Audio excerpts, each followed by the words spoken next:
अध्यात्म विज्ञान कोई धर्म या संप्रदाय नहीं है, ये स्पिरिचुअल साइंस है जो कुदरत के कानून पर आधारित है।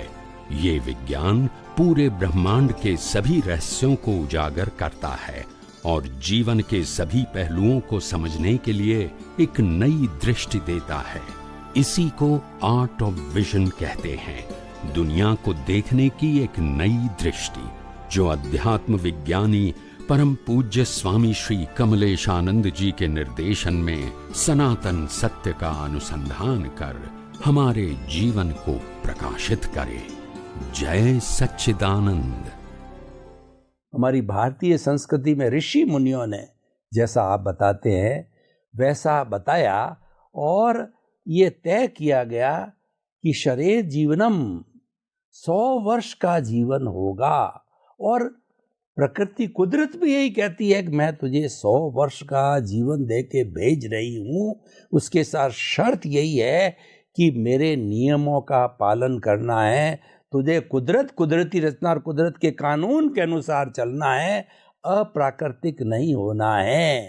तो 100 वर्ष को 25-25 वर्ष के 4 भागों के अंदर बांटा गया कि ब्रह्मचर्य आश्रम पहले 25 साल गुरुकुल के अंदर रह करके वो शिक्षा ग्रहण करता था, दूसरे 25 साल वो गृहस्थ में रह करके बाल बच्चों को पैरों पर खड़ा करना, और तीसरा वानप्रस्थ जो कि मैंने स्वीकार किया है, उसके अंदर वह घर में रहते हुए घर से दूर सामाजिक कार्य गृहस्थी नहीं त्यागता है, लेकिन अपना जीवन ह्यूमैनिटी को समर्पित करता है।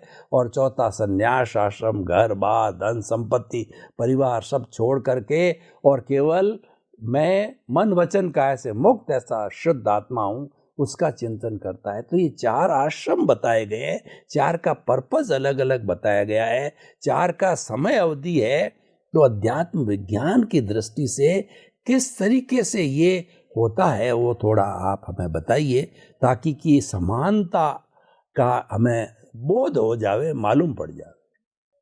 हमारे जो मूलभूत हमारी ऋषि मुनियों की परंपरा ने जो हमको बताया है, एक उत्तम जीवन जीने का एक रास्ता, कि वैसे तो मनुष्य का जीवन इस कलयुग में भी 100 साल का होगा एवरेज, उसमें आपको 25 साल के लिए, पहले 25 साल के लिए ब्रह्मचर्य आश्रम, दूसरे 25 साल के लिए गृहस्थ आश्रम, तीसरे 25 साल के लिए वानप्रस्थ आश्रम, और लास्ट 25 साल जो बचे उसके लिए संन्यास आश्रम।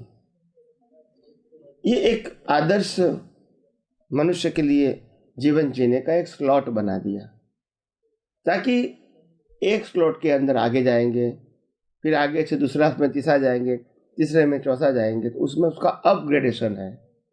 उसका यहाँ बेस बना, यहाँ जैसे धर्म का बेस बनाया था, यहाँ ब्रह्मचर्य का बेस बनाया कि विद्या प्राप्त करने के लिए ब्रह्मचर्य जरूरत है, शिक्षा प्राप्त करने के लिए ब्रह्मचर्य जरूरत है, बहने को भी कला सीखने के लिए ब्रह्मचर्य जरूरी है। तो पहले 25 साल आपको ब्रह्मचर्य का पालन करके, यानी विषय वासनाओं में नहीं डूबकर, इंद्रियों के 5 इंद्रियों के विषयों में भी नहीं डूबकर कुछ पाना है, इसको कहते हैं ब्रह्मचर्य। ब्रह्मचर्य का मतलब ब्रह्मचर्य का पालन करना है वो इम्पोर्टेंट नहीं है, ब्रह्मचर्य का पालन इसीलिए करना है क्योंकि उसमें मेरे कुछ पाना है, चाहे शिक्षा कहो, चाहे कला कहो, चाहे शक्ति कहो, चाहे सिद्धि कहो, चाहे साधना कहो, कुछ भी पाना है, लेडीज हो जेंट्स हो सबको। तो ये कला के लिए अगर ब्रह्मचर्य होता है तो मैं पूरा अटेंशन उसमें दे सकता हूं, ताकि मैं कुछ प्राप्त कर सकूं जीवन में। तो ये एजुकेशन की बात आ गई, पढ़ाई कहो, कला कहो, कुछ शक्ति कहो, ये सब कुछ मैं पा सकता हूँ 25 साल की उम्र में, क्योंकि और संसार मेरा नहीं है, कोई जिम्मेदारी भी नहीं है। जब 25 साल के बाद जब मैं 26 साल का होता हूँ, तब से मेरा गृहस्थ जीवन शुरू होता है, वो गृहस्थ आश्रम है। तो 25 साल के अंदर मैंने जो कुछ भी पाया है उसके मुताबिक मेरे को शादी करना है, बच्चे भी होना है, उनको भी बड़ा करना है, ये मेरी सामाजिक जिम्मेदारी भी होती है, परंपरा। तो ये कुछ मैं निभाऊंगा 25 साल तक, मगर मैं ब्रह्मचर्य को लक्ष्य में रखूंगा। मैं विषय वासना के लिए शादी नहीं करता हूं, मैं शादी करता हूं अपना गृहस्थ जीवन जीने के लिए और पुत्र और पुत्री का समाज को दान देने के लिए, ताकि मेरा जो जीवन है वो 25 साल तक मैं पति पत्नी के साथ रहूंगा, बच्चे भी होंगे, उनको भी बड़ा करूंगा, उनको भी पढ़ाई करने दूंगा, और 25 साल के बाद जब 51 होगा तो वानप्रस्थाश्रम यानी वन में जीवन जीना है। मतलब है पैसा कमाना, परिवार को बढ़ाना, परिवार में इन्वॉल्व होना, हर बातों में चंचुपात करना, ये सब्जेक्ट बंद हो गया आपका। और इसीलिए बहू को भी मालूम है कि 51 होगा सास का, वो चाबी दे ही देगी। बच्चे को भी मालूम है 51 होगा तो माता पिता सब कुछ छोड़ देगा, अपनी जिम्मेदारी, बिजनेस भी छोड़ देगा, मिलकत भी छोड़ देगा, हमको संभालना है। तो झगड़े करने की क्या जरूरत है, जब देना ही है नियम मुजब तो बहू भी झगड़ा नहीं करेंगे, क्योंकि बीच में आ गया धर्म, ब्रह्मचर्य जो आ गया।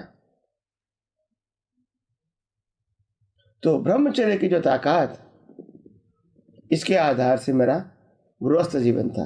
विषय वासना वो मेरा गृहस्थ जीवन नहीं था।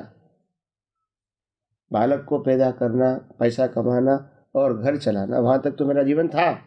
तो परिवार के लिए हमने जिया 25 साल तक, बच्चे को भी बड़ा किया, जो भी करना का था किया हमने। अभी उनकी शादी करवा दिया, बच्चों बच्ची दोनों की। अभी हम मुक्त हो गए 51 में। अभी हमको तो कहाँ जीना है, जंगल में जीना है, एक कोठरी में जीना है, धर्म की यात्रा करना है, घूमना है, एक जगह से दूसरी जगह जाना है, दूसरी से तीसरी जगह। संघर्ष तो आएंगे, खाना मिलेगा नहीं मिलेगा, रहना मिलेगा नहीं मिलेगा। नदियों के पास में जाऊंगा तो वहां कम से कम पानी मिलेगा, स्नान करने का मिलेगा, और खाना वहां कोई गांव में मिल जाएगा, हम खाना खा लेंगे, वह धर्म की यात्रा करते रहेंगे, संसार को धीरे धीरे भूल जाएंगे। 25 साल का संसार, क्योंकि यहां भी ब्रह्मचर्य आया। अभी हमको विषय वासना का जीवन नहीं जीना है, 5 इंद्रियों के विषय में इंटरेस्ट नहीं देना है, और शरीर को तपाना है।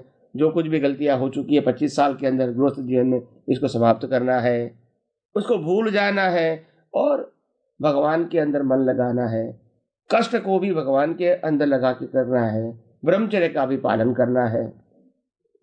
तो ये 25 साल मेरा उसमें जाएगा। उसमें अभी संसार वो सब्जेक्ट नहीं है, मैंने त्याग तो नहीं लिया है, मगर संसार सब्जेक्ट नहीं देगा। ये करेक्शन का टाइम है 25 साल का, 51 to 75। जब 75 से 76 हो गया, अभी तो सन्यासी हो गए, तो मैं भी सन्यासी, मेरी पत्नी भी सन्यासी, हमको अलग रहना है। अभी हमको सिर्फ मुक्ति के लिए, आत्मा के लिए सोचना है, पुनर्जन्म के लिए सोचना है। अभी और कोई ज्यादा सोचने की जरूरत, मेरे को खाना मिलेगा कि नहीं, रहना मिलेगा कि नहीं, और कुछ सुविधाएं मिलेगी कि नहीं, अभी वो मेरा सब्जेक्ट नहीं रहेगा। संन्यास आश्रम, simple living and high thinking. अभी परिवार भी मेरा नहीं रहा, ये मेरा जीवन भी 5 इंद्रियों के विषयों के नहीं रहा, केवल मोक्ष की बात में। संन्यास आश्रम, गृहस्थ जीवन को जीवन से मुक्त होना। और इतनी सारी तपस्या किया हमने, जंगलों में घूम घूम के तीर्थ यात्राटन किया। अभी हमको मालूम हो गया, बस हम बहुत घूमे, बहुत चले, भगवान बस हमको तो अभी साधना करके खुद की ही पहचान करनी है। ऐसे करते करते हम अपना जीवन आगे ले जाते हैं, और हम अपने जीवन में जो कुछ भी होता है वो संतुष्टि होता है। क्योंकि जीवन में 25 साल तो ऐसा आता है जो मैं खुद के लिए सोचूं, जहाँ परिवार नहीं है, जहाँ पति नहीं है, जहाँ पत्नी नहीं है, जहाँ व्यवहार नहीं है, ऐसा जीवन 25 साल होता है। अभी आप सोचो, आपका 25 साल का जीवन, ये सब प्रक्रिया खत्म करके, बचपन, युवानी, बुढ़ापा खत्म करके 25 साल तक आपको केवल परिवार की चिंता से मुक्त रहकर जीना है। आप देखो कैसा आपका जीवन होगा, आप सोचो जरा तो मालूम होगा। तो मैं ये कहता हूँ, हमारे ऋषि मुनियों ने इस प्रकार की जो व्यवस्था बनाई थी, आश्रम की व्यवस्था, ब्रह्मचर्य आश्रम, गृहस्थाश्रम, वानप्रस्थाश्रम और संन्यासाश्रम, वो बहुत उत्तम व्यवस्था थी, सर्वश्रेष्ठ व्यवस्था थी। काश मैं ऐसा मानूं इस धरती के अंदर दोबारा इस प्रकार की व्यवस्था कभी न कभी आए, यही मेरी भावना है। और आप सब का भी इस प्रकार की भावना से आपका खुद का जीवन भी आध्यात्म के मार्ग में और व्यवहार जीवन में भी मंगलमय रहे, यही मेरी शुभकामना। खूब खूब प्रगति करो, विज्ञान समझते जाओ, बहुत विशाल दृष्टि से सब कुछ सोचने का प्रयास करो ताकि वास्तविकता मालूम होवे और खुद हम अपने जीवन के लिए इतना महान बनाए, इतने आगे ले जाए सोच से, ताकि छोटी छोटी बातों के अंदर हम उलझ नहीं जाए। तो आइए हम सब ये विज्ञान को और गहराई और समझने की कोशिश करें और अपना खुद का जीवन मंगलमय बनाए और दृष्टि को बहुत विशाल बनाए।